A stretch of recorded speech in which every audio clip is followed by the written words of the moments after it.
नमस्कार, मैं हूं आपके साथ रोहित। यूपी चुनाव के बहाने एक बार फिर से राज्य में कांग्रेस को जिंदा करने की कोशिश में जुटी प्रियंका गांधी वाड्रा ने नारा दिया, लड़की हूं, लड़ सकती हूं। लेकिन लगता है कि उनके लिए यह लड़ाई लड़ना आसान होने वाला नहीं है, क्योंकि एक तरफ प्रियंका गांधी जहां पूरे प्रदेश में भाग दौड़ कर पार्टी के लिए जन समर्थन जुटाने में लगी हुई हैं, तो वहीं दूसरी तरफ एक एक कर तमाम कांग्रेसी नेता पार्टी छोड़ने में लगे हुए हैं। अब तो हालात ये हो गए हैं कि कांग्रेस के टिकट पर कोई चुनाव लड़ने को भी तैयार नहीं हो रहा है।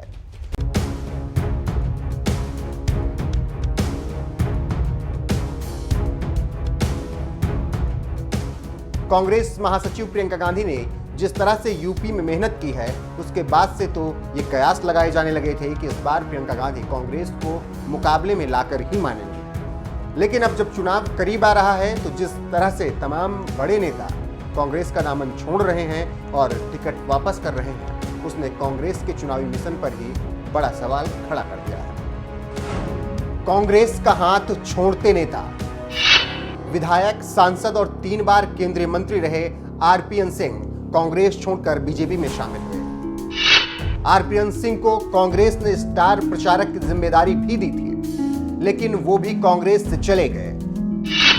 लड़की हूं, लड़ सकती हूं अभियान की पोस्टर गर्ल प्रियंका मौर्य भी कांग्रेस छोड़कर बीजेपी में शामिल हुई। रायबरेली सदर से कांग्रेस विधायक रही अदिति सिंह भी पार्टी छोड़कर बीजेपी में शामिल हो गई। हैदर अली खान को कांग्रेस ने स्वार से टिकट दिया, लेकिन वो बीजेपी नेतृत्व वाले एनडीए में शामिल हो गए। उन्नाव से सांसद रही अनु टंडन भी कांग्रेस का हाथ छोड़कर सपा में शामिल हो गई। बरेली से सांसद रहे प्रवीण एरन ने भी कांग्रेस छोड़कर सपा में शामिल हो गए। कांग्रेस सरकार में केंद्रीय मंत्री रहे जितिन प्रसाद भी पार्टी छोड़कर बीजेपी में चले गए। यूसुफ अली को कांग्रेस ने रामपुर की चमरौआ सीट से टिकट दिया, लेकिन वो भी पार्टी छोड़कर सपा में चले गए। कांग्रेस के राष्ट्रीय सचिव और विधायक रह चुके इमरान मसूद भी कांग्रेस छोड़कर सपा में चले गए। प्रियंका गांधी ने जब से यूपी कांग्रेस की जिम्मेदारी संभाली है, ऐसे कई नेता हैं जिन्होंने कांग्रेस का साथ छोड़ दिया है। इस चुनावी लड़ाई में पहले से ही बीजेपी, सपा और बीएसपी के बाद चौथे नंबर पर मौजूद कांग्रेस का साथ जिस तरह से तमाम बड़े नेता छोड़ रहे हैं, उससे कहीं ना कहीं कमजोर होती दिखाई दे रही है पार्टी। शायद यही वजह है कि प्रियंका गांधी ने खुद को मुख्यमंत्री पद का चेहरा बताने के बावजूद यू टर्न मार लिया है और कहा था कि मैंने तो मजाक में कहा था कि मैं यूपी में कांग्रेस की ओर से मुख्यमंत्री पद का चेहरा। आपने जवाब दिया जब आपसे पूछा कि क्या आप चेहरा होंगी या आप मुखर तरीके से आगे होंगी, लेकिन आपने अभी तक कोई क्लियर कट जवाब दिया नहीं। आप हमेशा कहती हैं जब टाइम आएगा तो बताएंगे। क्या बिना चेहरे के, क्योंकि पंजाब में हम देख रहे हैं कांग्रेस कह रही है कलेक्टिव लीडरशिप में कांग्रेस पार्टी जाएगी, क्या किस मुख्यमंत्री के चेहरे को लेकर अक्सर सवाल उठते रहते हैं? आपको किसी और का चेहरा दिख रहा है जी यूपी में कांग्रेस पार्टी की तरफ से? जी, तो फिर तो आप ही चेहरा है मतलब? अब दिख तो रहा है ना सब जगह मेरा चेहरा। जी, ठीक है। आप मुख्यमंत्री के तौर पर अपने आप क्यों नहीं प्रोजेक्ट करते? भागीदारी वहां क्यों नहीं मिलती जहाँ एक तरफ सपा से जो है अखिलेश यादव है, वहां से योगी आदित्यनाथ है, तो यहाँ पे भी तो मुख्यमंत्री के चेहरे में भी तो मिलनी चाहिए भागीदारी। आप हेजिटेट क्यों करते हैं? हेजिटेशन कहाँ है? हेजिटेशन किस बात का है? मेरी पार्टी की कहीं कहीं मेरी पार्टी ये तय करती है कि कौन मुख्यमंत्री का चेहरा बनेगा, कहीं कहीं नहीं करती है। तो ये मेरी पार्टी का तरीका है, इसमें हेजिटेशन की क्या बात है? कोई हेजिटेशन नहीं।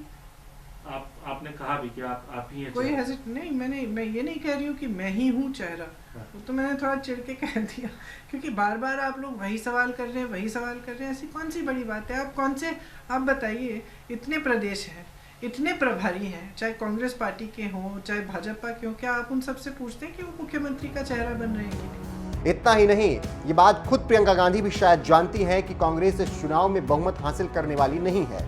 यही वजह है कि उन्होंने खुद कहा है कि चुनावी नतीजों के बाद बीजेपी को छोड़कर वो किसी भी पार्टी को समर्थन देने के लिए तैयार है। आपने एक और बात भी कही कि पोस्टपोल अलायंस के लिए भी आपने दरवाजा खोल रखा है, लेकिन आपका एजेंडा प्रायोरिटी पे रहेगा। वो पोस्टपोल अलायंस के दरवाजा किस किस पार्टी के लिए खुला हुआ है? इसमें बीजेपी का नाम तो रूल आउट है ही। बीजेपी के लिए एकदम बंद है, बाकी पार्टियों के लिए खुला है। लेकिन बाकी पार्टियां, सपा जो है वो आप लोगों के लिए अचानक से आक्रामक है। तो समाजवादी पार्टी से अखिलेश यादव तो कहते हैं दिल्ली से एजेंडा नहीं चलेगा। नहीं, देखिए, समाजवादी और भाजपा एक हद तक एक ही बिसात पर खेल रहे हैं, क्योंकि दोनों का फायदा उसी तरह की राजनीति से हो रहा है। कांग्रेस पार्टी कह रही है कि जनता का फायदा होना चाहिए, विकास होना चाहिए, विकास के मुद्दे उठने चाहिए। तो ये जो पार्टियां सांप्रदायिकता और जातिवाद की वजह से जिनका जो आगे बढ़ती हैं, उनका तो एक ही खेल होता है, तो दोनों एक दूसरे का फायदा ही करते हैं, और क्या होता है। मतलब आपको दोनों में कोई फर्क नहीं दिखाई दे रहा आज? मुख्य तौर पर नहीं। तो आप मुख्य अपोनेंट किसको मान रही हैं वहाँ पे? आप ऑब्वियसली बात है, पहला तो हमारा मुख्य ओपोनेंट बेरोजगारी है, महंगाई है, जो प्रदेश में परिस्थितियां हैं, किसानों की परिस्थितियां, वो है। ये हमारी मुख्य चुनौती है और यही हमारी मुख्य ओपोनेंट है, और इन्हीं के खिलाफ हम लड़ेंगे। कांग्रेस छोड़ते नेताओं पर पत्रकार दीपक शर्मा ने अब लिखा है, जितिन प्रसाद, ललितेश त्रिपाठी, इमरान मसूद के बाद पूर्व मंत्री आरपीएन सिंह का पाला बदलना यूपी में कांग्रेस के लिए बड़ा झटका है। सच ये है कि पार्टी में न जीत लायक नेता बचे हैं, न जिताने लायक कार्यकर्ता। बाहर से आए सीएम बघेल कब तक छत्तीसगढ़ के बजट से यूपी में कांग्रेस चलाएंगे? जिस तरह से कांग्रेस नेता टिकट लौटाने के साथ ही पार्टी छोड़ रहे हैं, उससे लग रहा है कि उत्तर प्रदेश में कांग्रेस का राजनीतिक संकट खत्म होने वाला नहीं है। प्रियंका गांधी जिन मजबूत सिपा सलारों के सहारे 2022 की चुनावी जंग जीतने का दम भर रही हैं, वो ताश के पत्ते की तरफ बिखरते जा रहे हैं। सूबे में चुनावी मझधार में कांग्रेस के दिग्गज नेता प्रियंका गांधी के हाथ को पकड़कर आगे बढ़ने के बजाय बीच राह में छोड़कर दूसरे दलों की नाव पर सवार हो रहे हैं। ऐसे में सबसे बड़ा सवाल यह है कि लड़की हूं लड़ सकती हूं वाली कांग्रेस आगे की लड़ाई कैसे लड़ेगी? अपनी राय हमें कमेंट कर जरूर बताएं। साथ ही दिग्गज नेता आरपीएन सिंह ने कांग्रेस छोड़ते वक्त क्या कुछ कहा है, आइए आपको विस्तार से सुनाते हैं। मंच पे आसीन उत्तर प्रदेश के प्रभारी, देश के मंत्री, परम श्रद्धेय आदरणीय धर्मेंद्र प्रधान जी,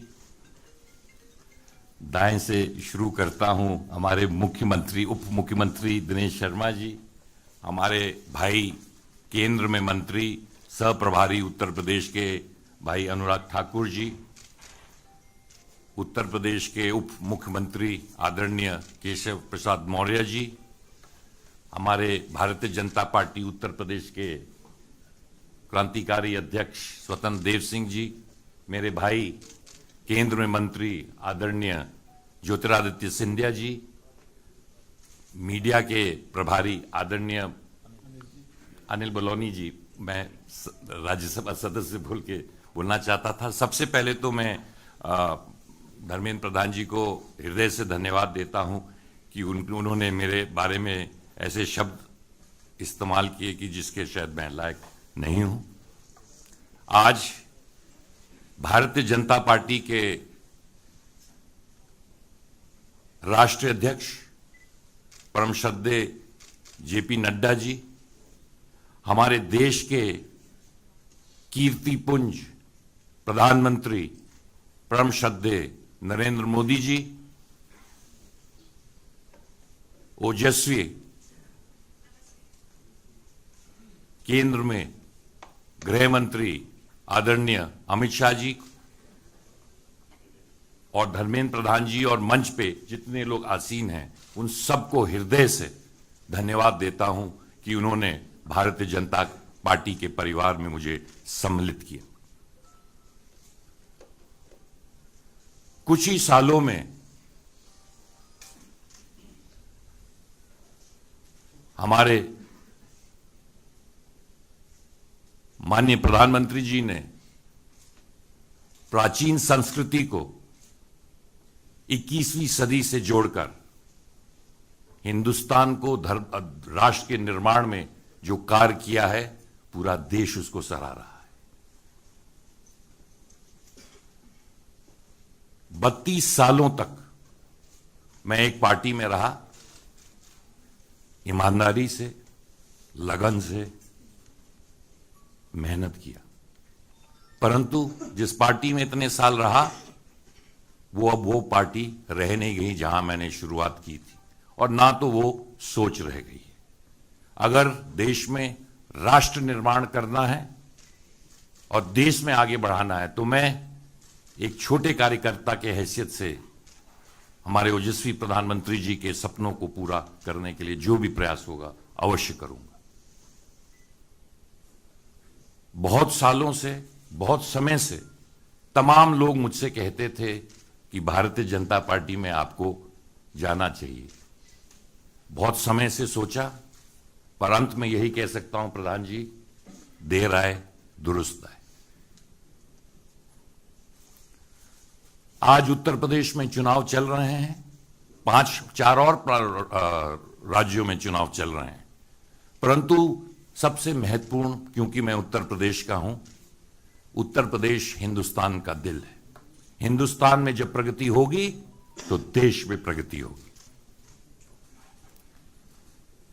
पिछले 7 सालों में प्रधानमंत्री जी के नेतृत्व में जो बड़ी योजनाएं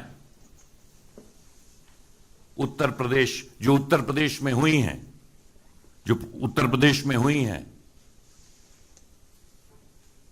पूरे उत्तर प्रदेश ने देखा है। और पिछले 5 सालों में जो डबल इंजन की सरकार योगी जी उत्तर प्रदेश में, प्रधानमंत्री जी देश में, हमारे उप मुख्यमंत्री गण संगठन ने जिस तरह की बड़ी योजनाएं और निर्माण, मुझे गर्व है कि मैं पूर्वांचल से आता हूं, और पूर्वांचल में जिन योजनाओं के बारे में प्रयास किया जाता था, जो सपनों में देखा जाता था, आज उनको हकीकत में पूर्वांचल के लोगों ने देखा है और उसको उतारने का काम डबल इंजन की सरकार ने किया है। बहुत सालों से उत्तर प्रदेश में राजनीति कर रहा हूं और आप उत्तर प्रदेश से सब लोग वाकिफ हैं। कानून व्यवस्था को जिस तरह ठीक करने का काम इन 5 सालों में इस सरकार ने किया है कि अगर कानून व्यवस्था ही उत्तर प्रदेश में नहीं रह जाएगी तो उत्तर प्रदेश और देश कहां जाएगा। ज्यादा ना कहते हुए मैं फिर से आप सबको धन्यवाद देता हूं और विश्वास दिलवाता हूं कि एक छोटे से कार्यकर्ता के साथ देश के निर्माण में, उत्तर प्रदेश के निर्माण में जो भी आप मुझे काम देंगे उसको अवश्य करेंगे। बहुत बहुत धन्यवाद। जय हिंद, जय भारत।